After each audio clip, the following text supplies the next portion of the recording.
Buenas tardes de nuevo a todos a este webinar donde exploraremos con la ayuda del doctor Osmar Zabaleta, a quien nos presentaré oficialmente, este tema que está muy candente, que ha generado muchos encabezados en diarios, muchas piezas noticiosas en diversos medios, que es el tema energético.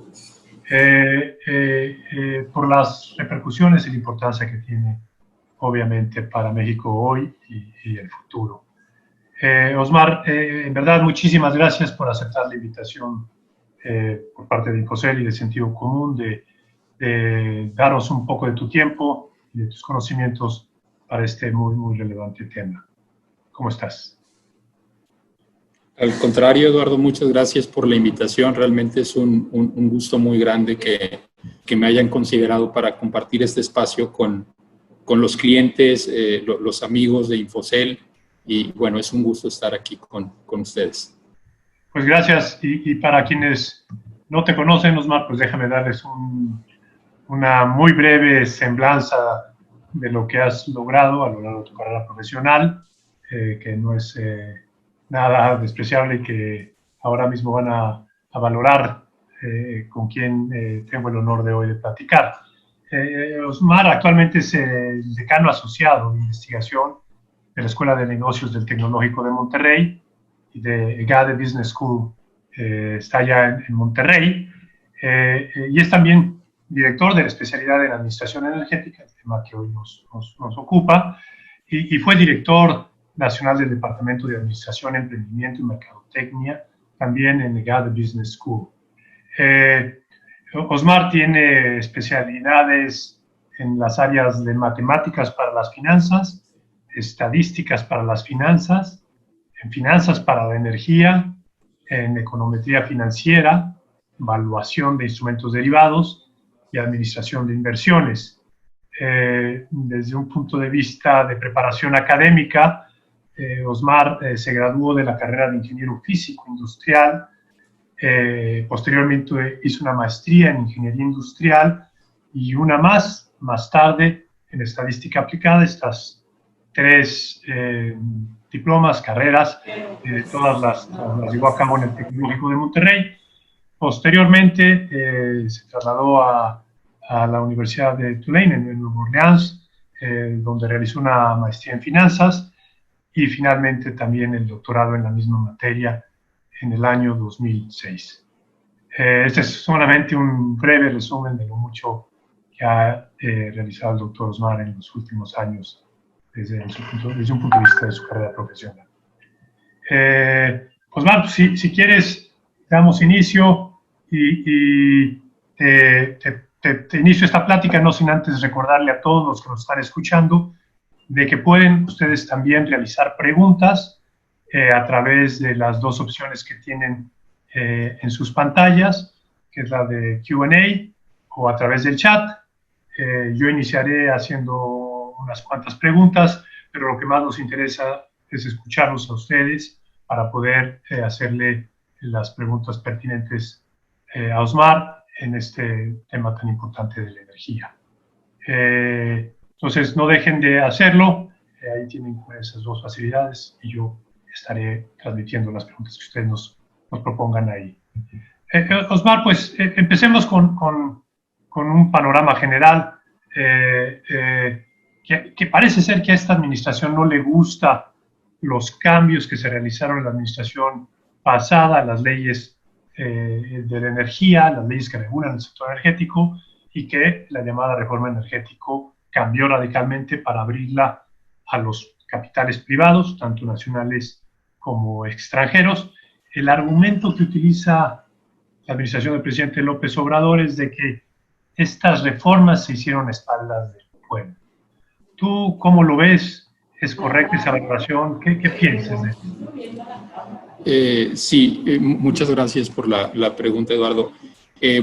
Quisiera nada más antes dar un breve contexto que seguramente tocaré más adelante en términos de cómo vaya avanzando la conversación, pero nada más, digo, para ponerlo como punto de partida y que todas las personas que están atendiendo la sesión lo tengan presente, pues todos sabemos que la reforma energética se detonó en gran medida por la caída en la producción de petróleo que comenzamos a ver más o menos a partir del 2013, 2014 más o menos. Ustedes saben que más o menos en 2004 en México producíamos 3.5 millones de barriles en promedio al día, y para 2013 más o menos la producción de petróleo en promedio al día fue de 2.5 millones. Entonces, aunado a esto, pues la producción en gas natural y la dependencia en este hidrocarburo de las importaciones comenzó a aumentar. Esto de alguna forma fue lo que dio pie a la reforma. Entonces, cuando esto empezó a tomar forma, yo recuerdo porque muchas instituciones educativas, entre ellas el Tecnológico de Monterrey, por supuesto, y las entidades privadas a través de, estoy pensando en las cámaras, las asociaciones profesionales, a través de sus comisiones de energía que evidentemente representan a todos los asociados, fuimos convocados a diferentes consultas. Esto es muy importante precisarlo porque siendo un tema tan especializado, un tema que tiene diferentes aristas técnicas propias del sector energético, aristas financieras, aristas de estrategia, cosas que tienen que ver con la competitividad de las organizaciones, se me habría hecho muy delicado pensar en una consulta abierta al público en general, porque no necesariamente todos estamos obligados a entender y a conocer los pormenores que están detrás de la reforma y de todas estas vertientes y aristas a las que hago mención. Entonces, en ese sentido, ciertamente no hubo una consulta pública, pero sí hubo una consulta a los grupos de interés que de alguna manera se habrían visto impactados o afectados por lo que resultaría de la reforma. De hecho, yo recuerdo que cuando estaba a punto de promulgarse la reforma energética, Andrés Manuel López Obrador pues insistía mucho a Peña Nieto en ese entonces a que se hiciera esta consulta.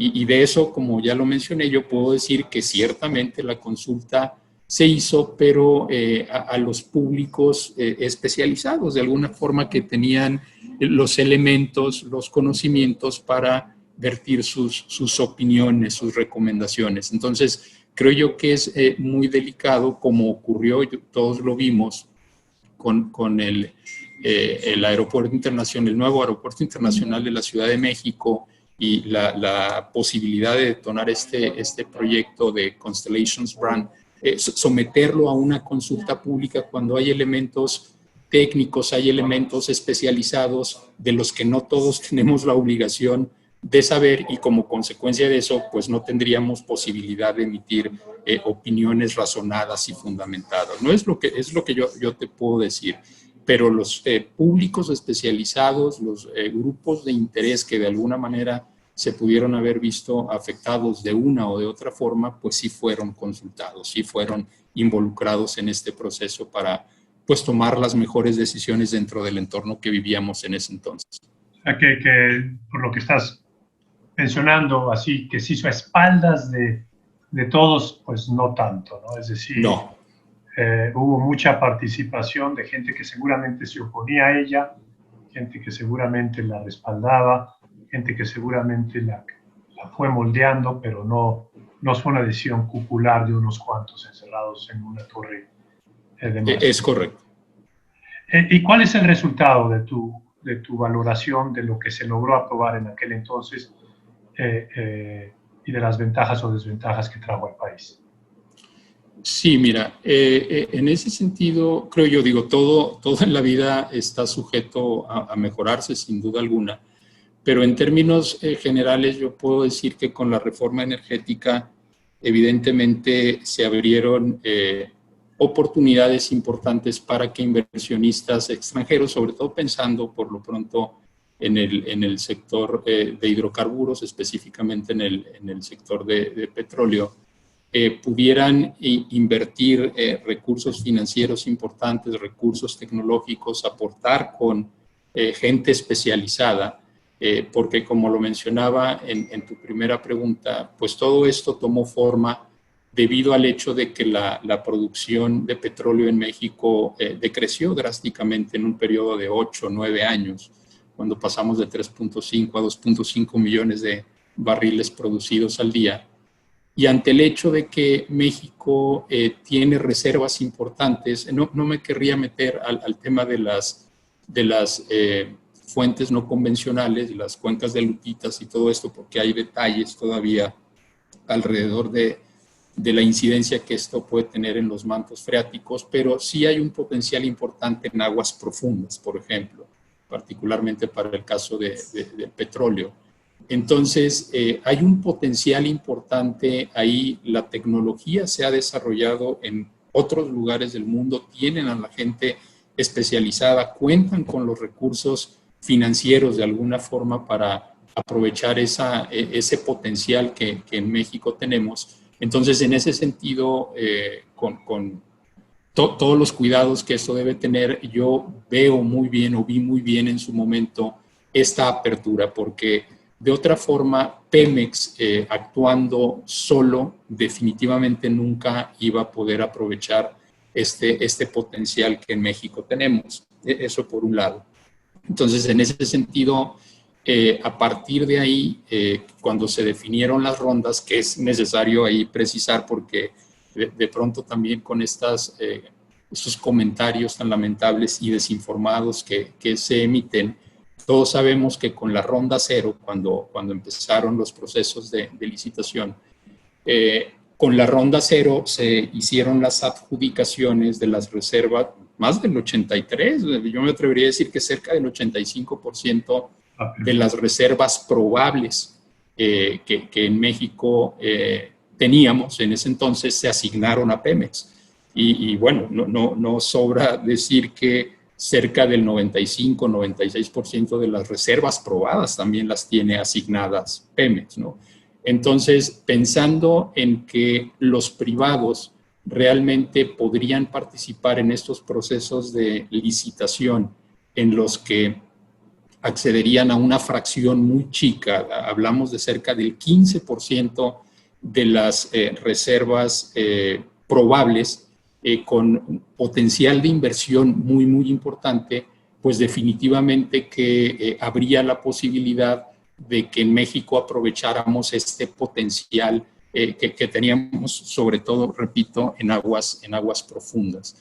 En ese sentido, creo yo que mucho de lo que ocurrió, al menos en términos del potencial de inversión alrededor de las rondas, para mí fue muy bueno. Espero no equivocarme con las cifras, pero de la ronda 1 a partir de o en términos de sus 4 licitaciones, se abrió un potencial de inversión de cerca de 50,000 millones de dólares. Con las 4 licitaciones de la ronda 2, pues deben rondar al menos el potencial de inversión en cerca de 100,000 millones de dólares.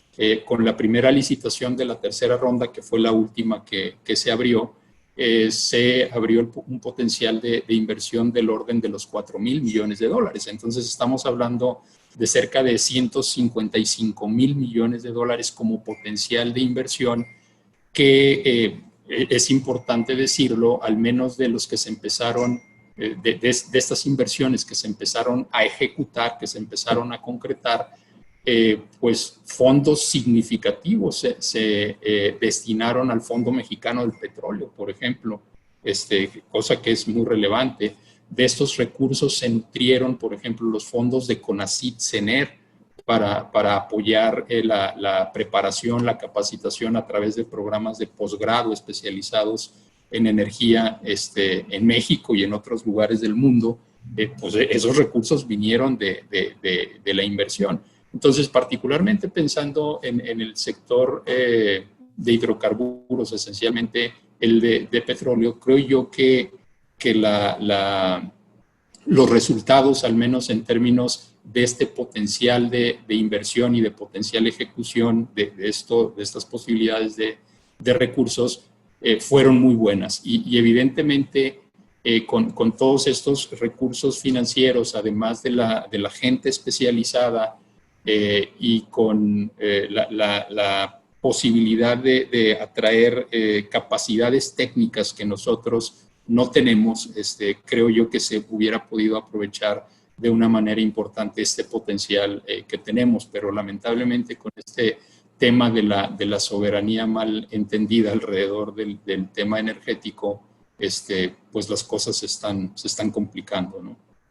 Pero lo que acabas de mencionar muy interesante de cómo se dividieron las reservas probadas para Pemex en un 85% y el 15% para los privados, que me hace preguntarte si entonces esta frase de que la reforma buscaba destruir a petróleos mexicanos y buscaba en el lado de la electricidad desaparecer a CFE, ¿tiene sustento o realmente podemos hablar de que estas empresas se han manejado mal, que ese es otro asunto de análisis, versus una intención del cambio de la ley para destruirlas?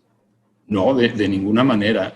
Creo yo que se sentaron muy bien las bases para fortalecer de alguna manera la operación tanto de Pemex como de la Comisión Federal de Electricidad.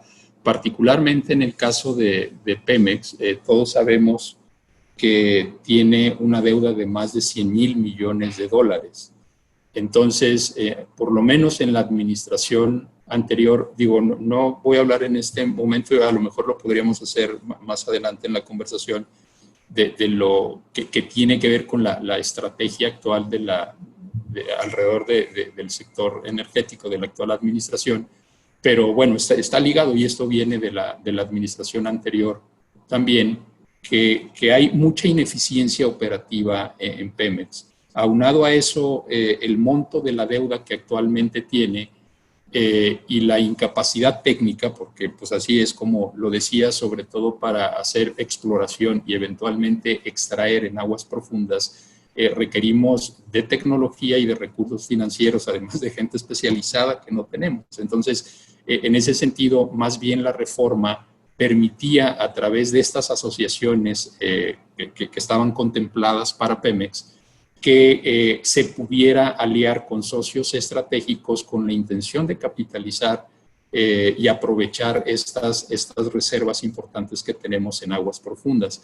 Entonces, yo no veo elementos por ningún lado, sinceramente, para pensar que la intención hubiera sido desaparecer a Pemex y menos a la Comisión Federal de Electricidad. Ciertamente, en un inicio, al declararlas como empresas productivas del Estado, la intención, y eso siempre yo lo escribí en 2 o 3 ocasiones por ahí, yo siempre hacía alusión al hecho de que al hacerlas empresas productivas del Estado, el piso siempre estuviera parejo, tanto para Pemex como para CFE, como para los privados que decidieran poner sus recursos en el sector, ¿no? En ese sentido, más bien al contrario, siempre la preocupación de muchos fue que el piso no fuera a estar parejo para Pemex y CFE y para los privados, ¿no?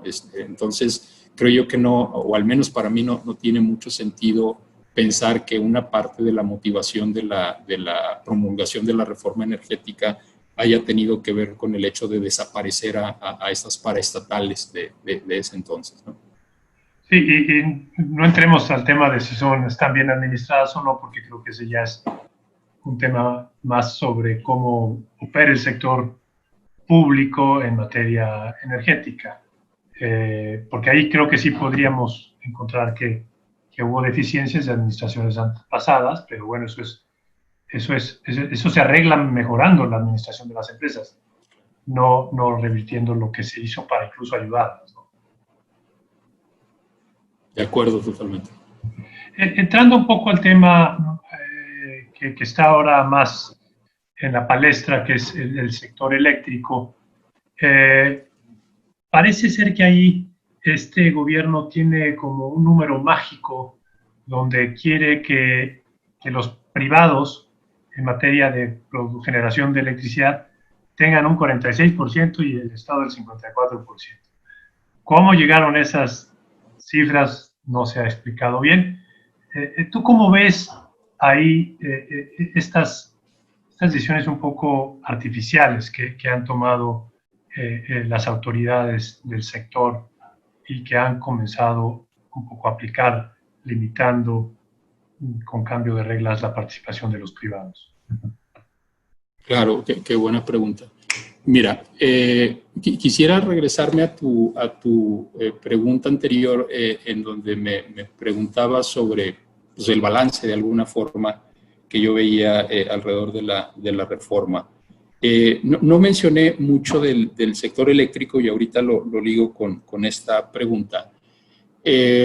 Sobre el hecho de si funcionó o no, en términos de lo que acabo de comentar, particularmente para el sector eléctrico, pues definitivamente yo creo que sí. Hay muchas cosas que mejorar, pero en términos generales yo creo que la intención fue buena. Y bueno, se dieron algunos resultados muy concretos que de alguna manera avalan el hecho de que esta decisión fue buena.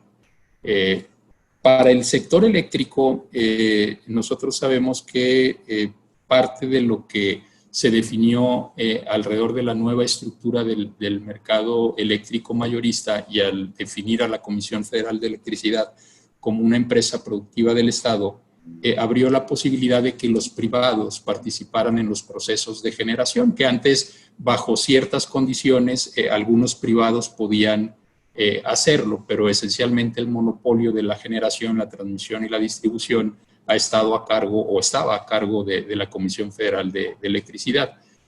Entonces, con la reforma energética se abrió la posibilidad de que los particulares, de que los privados invirtieran en proyectos de generación. Entonces, en ese sentido, y aunado a los mecanismos de operación que también se definieron, y particularmente estoy pensando en las subastas de largo plazo, gran parte del incentivo que muchos inversionistas privados tuvieron para detonar proyectos de energía eléctrica, particularmente para atender estas subastas de largo plazo, tuvieron que ver con proyectos de generación a partir de fuentes limpias. Entonces, en ese sentido, y también todavía pensando en la primera pregunta la pregunta anterior, de si ha funcionado o no, pues todos sabemos que en la última licitación, en la última subasta, quiero decir, logramos adjudicaciones de poco menos de $20 por megawatt hora, que sin duda alguna es un precio muy, muy competitivo, que en ese entonces era 70% más bajo del costo de generación de la Comisión Federal de Electricidad, nada más para que lo pongamos ahí como referencia y entendamos si esto ha funcionado o no. Ahora, pasando a lo que me preguntabas en tu pregunta, en tu última pregunta, quiero decir, definitivamente que lo que yo veo es que de alguna manera están tratando, ahora sí, de fortalecer a la Comisión Federal de Electricidad a costa de los privados. Entonces, todo esto que se definió tuvo que ver, y de manera unilateral, con el hecho de incrementar los costos de transmisión y de distribución a posteriori. Es decir, los privados que decidieron invertir sus recursos ante la apertura del sector tuvieron, no sé si está bien o mal, Eduardo, pero bueno, tuvieron ciertas condiciones, tuvieron ciertas definiciones, tuvieron ciertos puntos de partida que se definieron en términos de la reforma y en términos de la operación y la administración que la anterior administración federal definió. Si eso estuvo bien o mal, bueno, habrá que verlo. Pero el punto aquí es que, desde mi punto de vista, no podemos pensar en que decisiones unilaterales se hagan retroactivas y decir, ¿sabes qué? Tú tenías estas condiciones, ahora no las vas a tener y ahora los costos de transmisión y de distribución van a ser estos, y estos son mayores a los que originalmente se habían definido. Eso por un lado. Entonces, sobre lo que mencionabas, de dónde salieron esas cifras, creo que tiene que ver con el hecho de que se hizo un análisis general e identificaron a los inversionistas, sobre todo para detonar proyectos de generación a partir de fuentes limpias, que tenían dentro de su plan de negocio, dentro de su business case, dentro de su caso de negocio, quiero decir, ciertos costos de transmisión y de distribución. Entonces, cuando el gobierno actual, la administración actual, definió nuevas tarifas, con eso hicieron una estimación de cuántos proyectos, pensando en términos porcentuales, no podrían ya seguir operando por la afectación económica que tendrían. Evidentemente tendrían pérdidas, entonces de ahí salieron esas proporciones. El punto con esto, y lo delicado para mí, es que de nuevo la actual administración empezó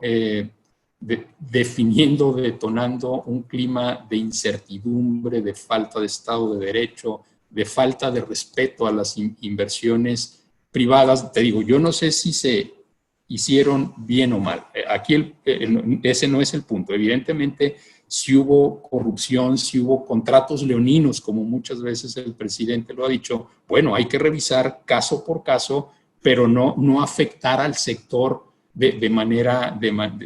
totalmente al sector. Me explico, pues si hubo cosas que no se hicieron bien, pues hay que revisarlas y actuar en consecuencia, pero no de manera generalizada pensar que todos los inversionistas son corruptos, que todos los inversionistas son abusivos y pues no, realmente están arriesgando su dinero, invirtiendo en proyectos productivos, generando empleos y bueno, esa es la parte delicada. Entonces, mucho de esto pues detonó ese clima de incertidumbre o abonó en este clima de incertidumbre que ya se había estado generando. Y gran parte de lo que estuvo detrás de esto fue que de manera unilateral pues empezaron a difundir esta idea y con declaraciones y demás de incrementar los costos de transmisión y de distribución, ¿no? Entonces esto pues sí es delicado por los antecedentes y los acuerdos a los que previamente se había llegado. Sí, lo que nos platicas es que ahí hay una mala jugada de sacar a fuerza del mercado a algunos para favorecer al incumbent o al proveedor preponderante.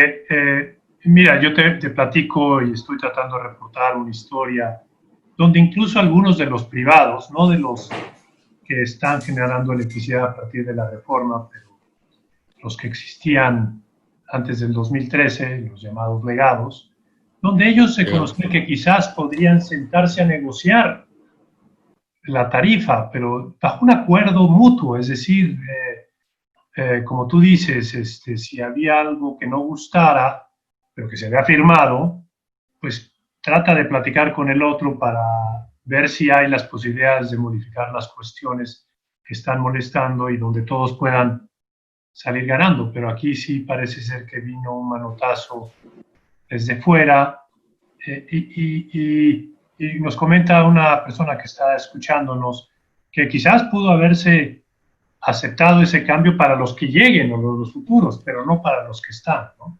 Sin duda, sin duda. Por eso mencionaba que a posteriori no es apropiado, ¿verdad? Si las reglas van a cambiar, y pienso que así va a ser, pues bueno, son condiciones nuevas que se definen de aquí en adelante y cada inversionista decidirá si bajo esas condiciones es conveniente, es apropiado, es factible, viable participar. Totalmente de acuerdo. Osmar, ¿quién pierde en esto? Pues mira, creo yo que en términos generales perdemos como país porque la credibilidad que estamos de alguna forma mandando a los inversionistas nacionales y extranjeros ciertamente no es la mejor. Todos sabemos que con todo esto que ha estado ocurriendo, han habido reacciones de los cuerpos diplomáticos de diferentes países pidiendo a México cordura, respeto a los inversionistas de Canadá, de Europa, que han puesto sus recursos aquí para generar proyectos productivos, para generar empleos, para pagar impuestos, y que al final con este cambio de reglas, ya iniciadas las inversiones, iniciados los proyectos, pues no nos lleva a nada bueno. En términos generales, como país, esto incide en la credibilidad que tenemos como destino de inversión.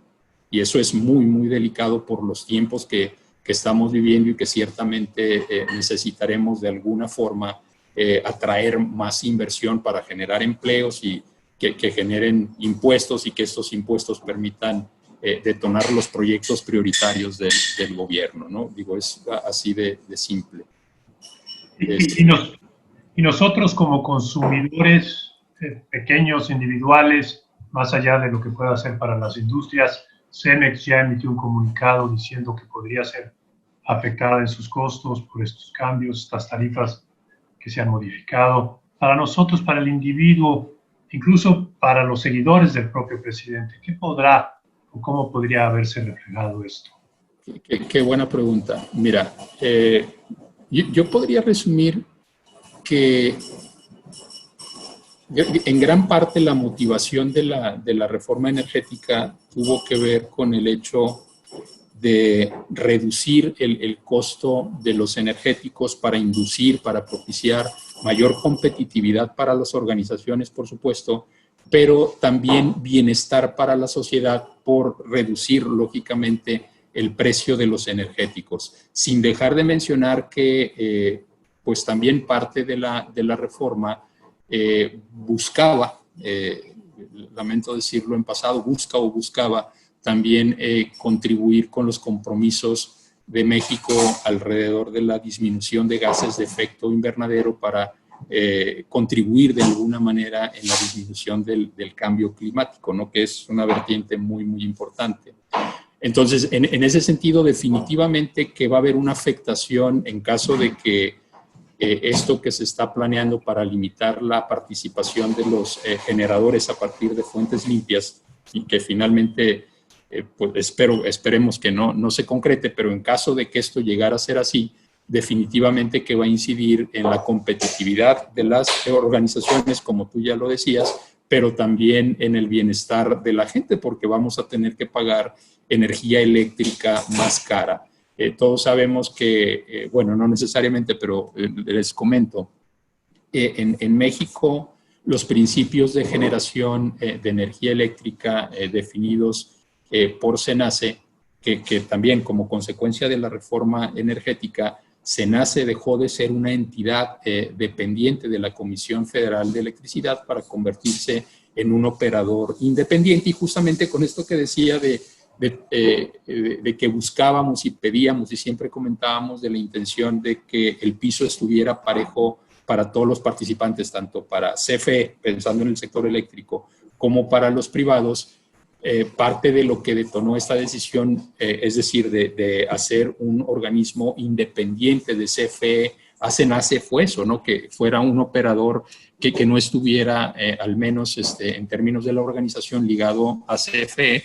Y bueno, eso fue parte de lo que propició esa independencia, autonomía, digámoslo así, de CENACE. Entonces, a lo que iba es que los principios de generación con la intención de abastecer la demanda se da por mérito económico, es decir, los generadores que primero son llamados para generar energía eléctrica son aquellos que son más eficientes, es decir, que tienen costos de generación más bajos. Y bueno, los que tienen costos de generación más bajos, al menos en términos generales, son los generadores eólicos y solares, que son justamente los que se van a ver afectados o se podrían ver afectados con estas decisiones que pues, se han anunciado, con estas declaraciones o intenciones que se han manifestado. Entonces, esto, como ya lo decía, pues definitivamente que va a incidir en el bienestar de la sociedad, de la gente, porque vamos a tener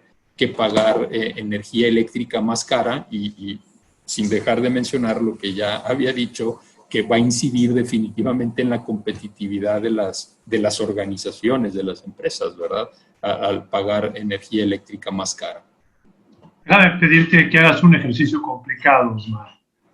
Ponerte en los pies de, vamos a decirlo, del director de la CFE, Bartlett, o en los zapatos del director de Pemex, pero principalmente ahorita con CFE, que hemos ya estado tocando el tema. ¿Encuentra racional lo que están haciendo desde el punto de vista de una empresa del Estado? No, definitivamente no.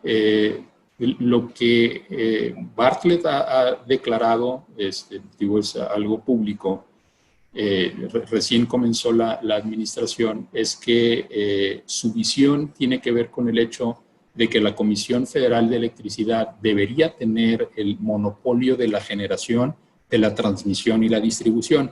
Por cuestiones de seguridad energética, la Comisión Federal de Electricidad tiene el monopolio de la transmisión y la distribución. Y eso se entiende, es un tema de seguridad nacional. Pero justo lo que hizo la reforma fue abrir el sector para permitir que los privados pudieran invertir en proyectos de generación de energía eléctrica que fueran más eficientes, más baratos, que contribuyeran con la disminución de los gases de efecto invernadero y con esto contribuir en la mitigación del impacto del cambio climático.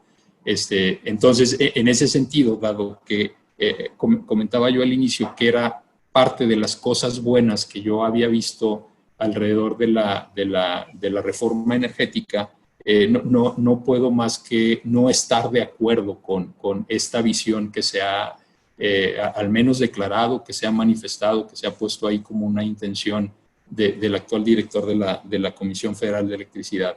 Eso por un lado. Y por otro lado, el hecho de que pretende que los procesos de generación se hagan a partir del carbón y del combustóleo. Y bueno, la parte del combustóleo se justifica por este hecho de que la intención de la administración actual tiene que ver particularmente en el sector de hidrocarburos, apostarle a la refinación más que a la exploración y a la extracción. Que entre paréntesis, yo diría, pues en términos de lo que hemos visto en el 2018, el 75% de los combustibles que se consumían en México, y yo creo que la cifra sigue igual más o menos ahora, se importaba. El 75% de los combustibles que consumíamos en México, al menos a finales del 2018, se importaban. Entonces, teniendo esto en mente, de pronto no suena tan descabellado pensar que parte de la estrategia actual se orientara a los temas de refinación. Si quieren ahorita, si da tiempo y es de interés, podríamos entrar al tema de la refinación, pero lo que quiero decir es que como parte de la estrategia está orientada hacia eso, hacia el tema de refinación, un subproducto es el combustóleo. Entonces quieren aprovechar el combustóleo para usarlo como insumo y generar energía eléctrica. Pero estos procesos son de los más contaminantes que hay. Entonces, definitivamente que no veo apropiado eso, y menos el hecho de que con decisiones unilaterales de alguna manera decidan dejar de lado a los inversionistas que han decidido poner su dinero en la generación de estos proyectos de generación a partir de fuentes limpias, ¿no? Entonces, de ninguna manera yo podría estar de acuerdo con eso. Te preguntan si ves que por la vía legal se puede frenar estos intentos de desplazar generación privada por estatal. Yo creo que sí. Digo, no, evidentemente no tengo muchos conocimientos digo, no soy abogado, pero creo que sí, en la medida en que muchas de estas decisiones sean inconstitucionales, y que es parte de lo que hemos empezado a ver con estos jueces que han de alguna manera concedido los amparos a estos privados que se vieron afectados para hacer estas pruebas preoperativas, ¿verdad? Que es algo relacionado con esto. Definitivamente sí. O sea, en la medida en que todo esto que está ocurriendo tenga, creo yo, un carácter de inconstitucionalidad por un lado, y por otro lado, en temas mercantiles, creo yo que por ahí también habría otra vertiente, sea un atentado ante contratos que el gobierno federal con la administración anterior estableció con estos privados. Creo yo que ahí habría una justificación para que estas intenciones no procedieran. Y por otro lado, yo querría pensar también que los magistrados, los jueces, quienes están analizando todas estas controversias, también estarán tomando en cuenta el tema del beneficio, del impacto positivo que tendría el hecho de disminuir la emisión de gases de efecto invernadero. Todos sabemos que esto que detona o contribuye al cambio climático, pues es lo que nos hace padecer de estas sequías, incendios, inundaciones. Entonces yo esperaría también que los jueces, los magistrados y quienes estén analizando estas controversias también estén considerando el impacto negativo que de proceder estas intenciones tendrían en el ambiente y por supuesto para las futuras generaciones. Aquí hay un tema de sostenibilidad y de dejar a las generaciones que vienen un mejor planeta, ¿verdad? Sobre todo porque además creo que pues, México ha firmado tratados internacionales. Entonces ahí hay una obligación legal del país por cumplir con aquello que ha... Ese es un excelente punto, fíjate. Sí, ciertamente en el Acuerdo de París firmado en el 2015, si no me equivoco, el compromiso de México, y esto se estableció, se formalizó, como tú bien dices, en la Ley de Transición Energética, y nosotros como país tenemos el compromiso de generar para el 2018, bueno, que ya pasó, teníamos el compromiso de generar el 25% de toda la energía que se generara en México, el 25% tenía que ser generada a partir de fuentes limpias. Para finales del 2024, si no me equivoco, deberá ser del 35%. Ese es el compromiso que como país tenemos. Y hacia el 2050, si no me equivoco, debe ser del orden del 60%. Del 60% quiero decir, de la totalidad de la energía que se genera en el país para el 2050, es decir, estamos hablando de 30 años, el 60% por lo menos deberá ser generado a partir de una fuente limpia. Entonces, seguramente, sí. Seguramente si nos escuchara algún funcionario de CFE, dice, no, claro que sí lo vamos a cumplir porque lo vamos a hacer nosotros. Nosotros vamos a construir los parques eólicos y fotovoltaicos. Bueno, esa es una cuestión que habría que debatir. Pero poniéndome también un poquito como abogado del diablo,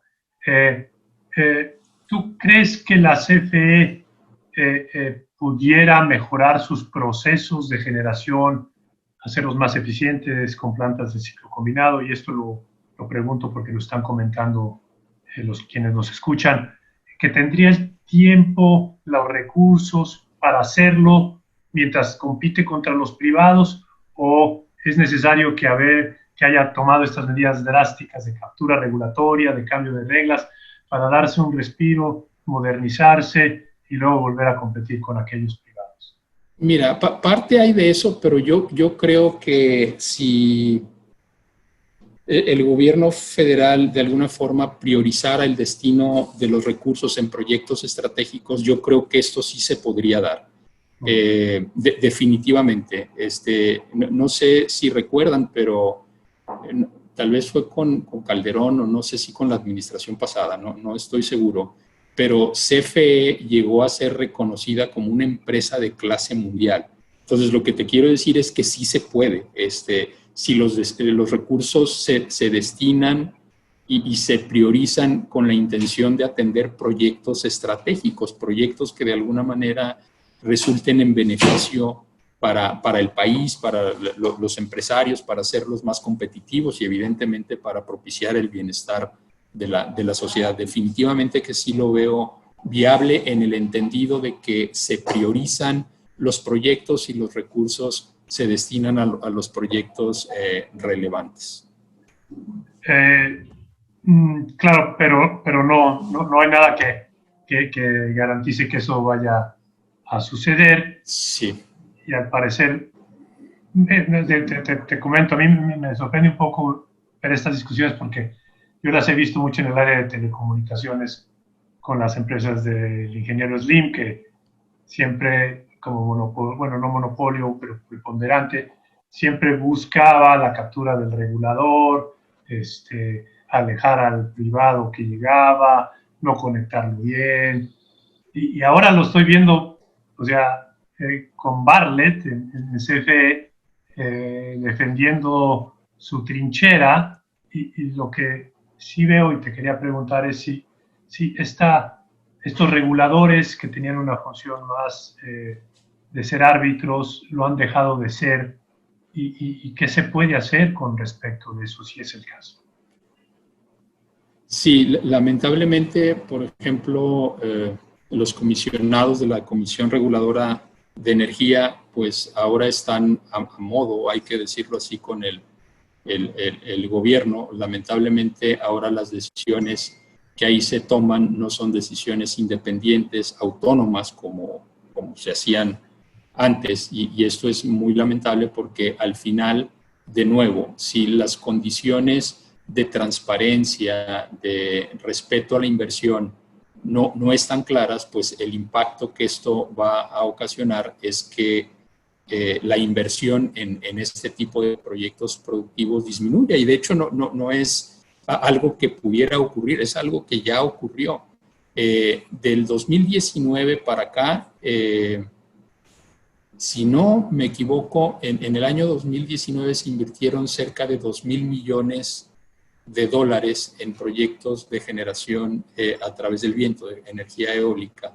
Para este año se estima que a lo largo de todo el año la inversión va a disminuir 35%.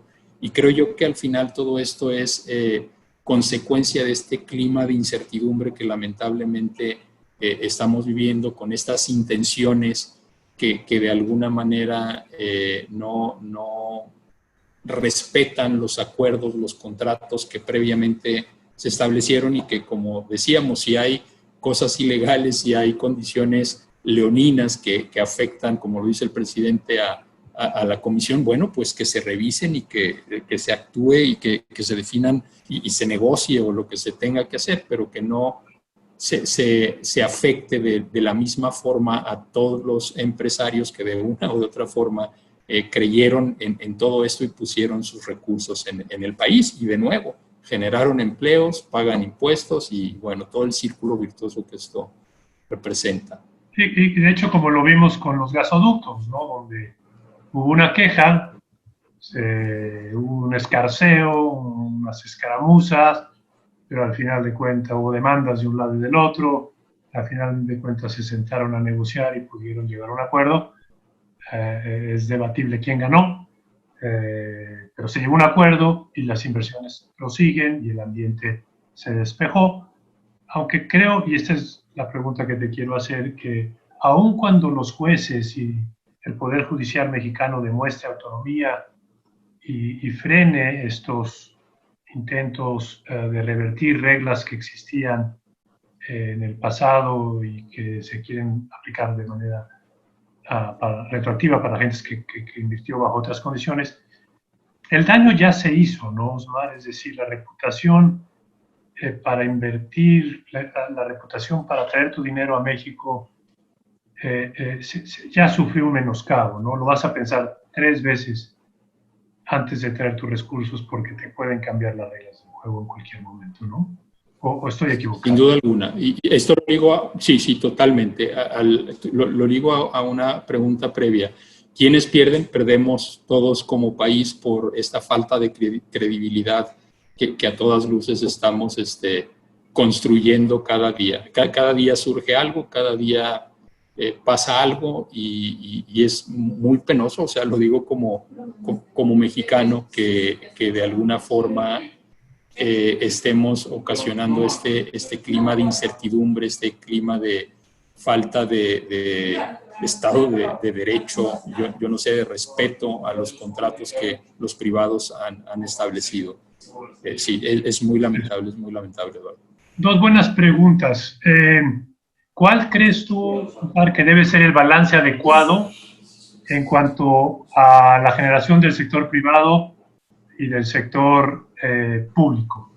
¿Debe haber un balance? ¿Crees que podría existir un balance?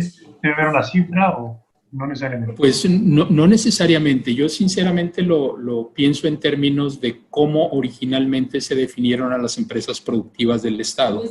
En ese sentido, gran parte de la intención fue inducir la eficiencia operativa que se requiere tanto en Pemex como en CFE, con un modelo de negocio claramente definido, con una estrategia de crecimiento, de posicionamiento, de desarrollo, que en igualdad de circunstancias competirían con los privados. Entonces, en ese sentido, pensando en que esa fue la intención y ese fue el espíritu de todo, yo realmente no pensaría en que por mandato hubiera una proporción destinada a CFE y otra a los privados. Con el piso parejo, quien sea más eficiente, quien más valor agregue, que quien mejores modelos de negocio tenga, más innovadores, con una propuesta clara de valor, pues serán los que deberán prevalecer. Es como yo lo veo.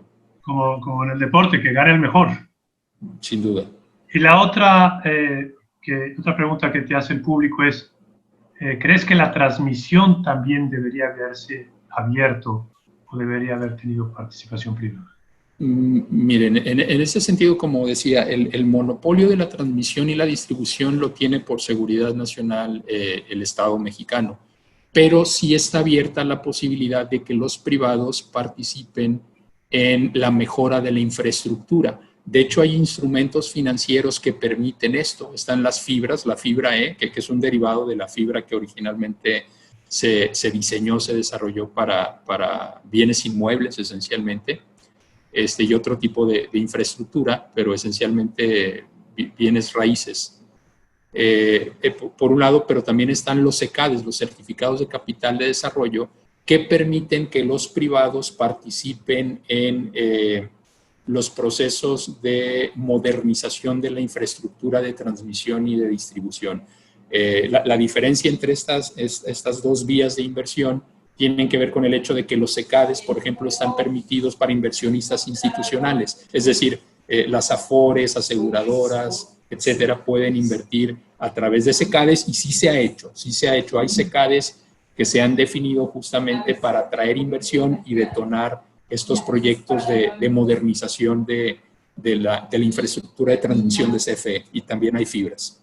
Es muy interesante lo que me dices. Entonces, un CECADE puede invertir en un tramo de transmisión, pero se lo administra la CFE se lo renta. ¿Cómo operaría en ese caso? Qué buena pregunta. No, más bien lo que ocurre es que CFE, como dueño del proyecto, lo que hace es poner en el fideicomiso que representa el CECADE o la fibra, dentro digamos, de la estructura del fideicomiso, la garantía de que se van a generar los recursos, en este caso, si me permiten el término, por el peaje de la transmisión que se cobra.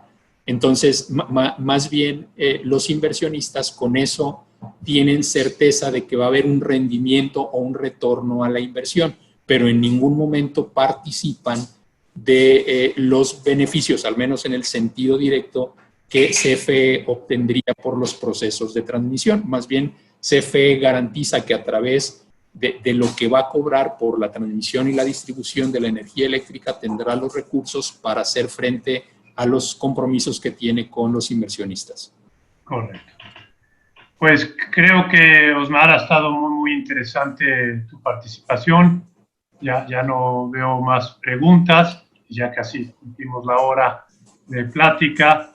De nuevo, mil gracias por aceptar esta invitación que te hice yo a nombre de Infocel y de Sentido Común. Te agradezco muchísimo el tiempo, tu conocimiento y tu participación en este webinar. No, al contrario, Eduardo, muchas gracias por la invitación. Me dio mucho gusto tener la oportunidad de platicar contigo y con los amigos de Infocel. Muchas gracias, de verdad. Queremos volver a hacerlo más adelante para ver cómo evoluciona esto, que pues está todo ahorita muy en el aire por las demandas legales que se han presentado y tal vez una vez que se vayan resolviendo regresemos y rescatemos tus puntos de vista sobre este tema. Con todo gusto, Eduardo. Muchas gracias, de verdad. Y gracias a todos los que se unieron a este webinar por por haberse conectado en él. Esperamos verlos pronto de nuevo. Tenemos uno más programado el próximo martes a las 10 a.m. sobre geopolítica después del COVID y la participación de México en la escena mundial. Gracias a todos de nuevo, buenas tardes y manténganse sanos.